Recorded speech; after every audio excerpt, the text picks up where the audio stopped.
Hello বাচ্চো, welcome to Biohack NEET প্রস্তুতির জন্য বাংলা ইউটিউব চ্যানেল।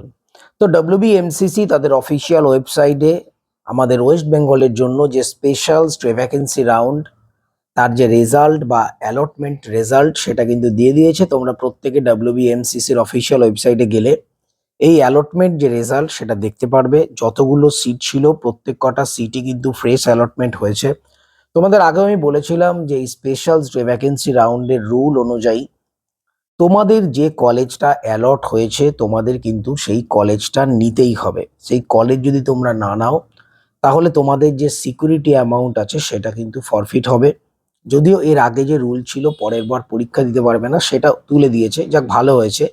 কিন্তু যাদের যাদের কলেজ অ্যালট হয়েছে তারা অবশ্যই কলেজ নেবে।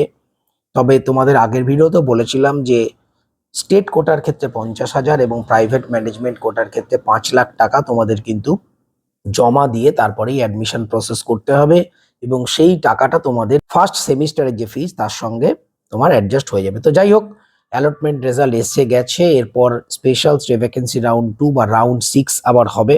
তো সেটা নিয়ে পরে ডিটেলসে আলোচনা করব।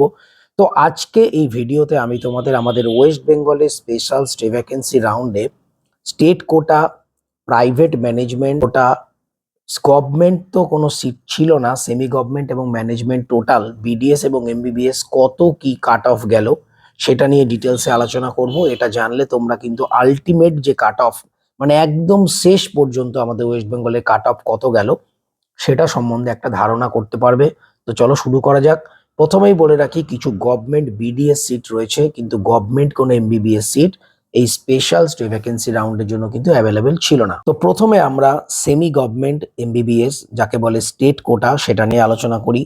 জেনারেলদের ক্ষেত্রে কাট অফ গেছে মানে মার্কস হচ্ছে 467 এবং র্যাঙ্ক গেছে 95,555। ওবিসি এর ক্ষেত্রে marks 456, all India rank 1,11,214। OBC B এর ক্ষেত্রে মার্কস 438 এবং র্যাঙ্ক গেছে অল ইন্ডিয়া 1,41,672। ইডাব্লিউএস এর ক্ষেত্রে মার্কস হচ্ছে 393, র্যাঙ্ক অল ইন্ডিয়া 2,24,472। এসসি ক্যান্ডিডেটদের জন্য 350 হচ্ছে স্কোর এবং অল ইন্ডিয়া র্যাঙ্ক 3,11,554। এসটি ক্যাটাগরির কোনো সিট ফাঁকা ছিল না, সুতরাং কোনো অ্যালটমেন্ট হয়নি। এইবার যদি আমরা গভর্নমেন্ট বিডিএস দেখি, গভর্নমেন্ট বিডিএস এর ক্ষেত্রে কাট অফ জেনারেলদের ক্ষেত্রে নাম্বার পেয়েছে 484 এবং র্যাঙ্ক হচ্ছে 71,823।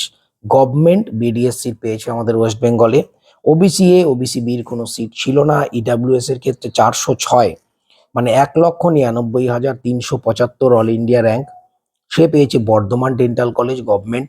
এবং এসসি ক্যান্ডিডেট জন্য 391, 2,28,454 অল ইন্ডিয়া র্যাঙ্ক এবং এসটি ক্যান্ডিডেট জন্য 221, 7,54,790 এ পেয়েছে গভর্নমেন্ট বিডিএস সিট। তো এইবার আমরা দেখব semi government BDS. Semi government BDS এর সিট কিন্তু বেশি ছিল না, প্রাইভেট ম্যানেজমেন্টেরই সিট বেশি ছিল। তো সেমি গভর্নমেন্ট বিডিএস যদি আমরা দেখি শুধুমাত্র জেনারেল এবং এসসি ক্যান্ডিডেটদের জন্য সিট ফাঁকা ছিল। জেনারেলদের ক্ষেত্রে semi government BDS 404 number last গেছে, 2,02,447 এটা গেছে all India rank cut off. তো এইবার যদি আমরা প্রাইভেট দেখি, প্রাইভেটের ক্ষেত্রে এমবিবিএস প্রাইভেট ম্যানেজমেন্ট 172 নাম্বার এবং র্যাঙ্ক হচ্ছে 9,34,788 এবং প্রাইভেট ম্যানেজমেন্টে যে বিডিএস সেক্ষেত্রে 189 মার্কসে র্যাঙ্ক গেছে 8,52,005। তো এইটা গেল টোটাল আমাদের ওয়েস্ট বেঙ্গলের স্পেশাল স্টে ভ্যাকেন্সি রাউন্ডের government BDS, semi government MBBS, private management BDS এবং প্রাইভেট ম্যানেজমেন্ট এমবিবিএস এর কাট অফ। এটাই কিন্তু ধরে নাও শেষ কাট অফ, কেননা সিট প্রায় অ্যালটেড হয়ে গেছে। যদি কিছু সিট থাকে সেক্ষেত্রে আবার রাউন্ড 6 হবে, তখন সে ব্যাপারে আমরা আলোচনা করব। তো এটাই কিন্তু ফাইনাল কাট অফ। তো সবাই খুব ভালো থেকো, মন দিয়ে পড়াশোনা করো, চ্যানেলটা সাবস্ক্রাইব রাখুন, নোটিফিকেশন অন রাখুন নিট রিলেটেড যাবতীয় ইনফরমেশন পাওয়ার জন্য। টাটা।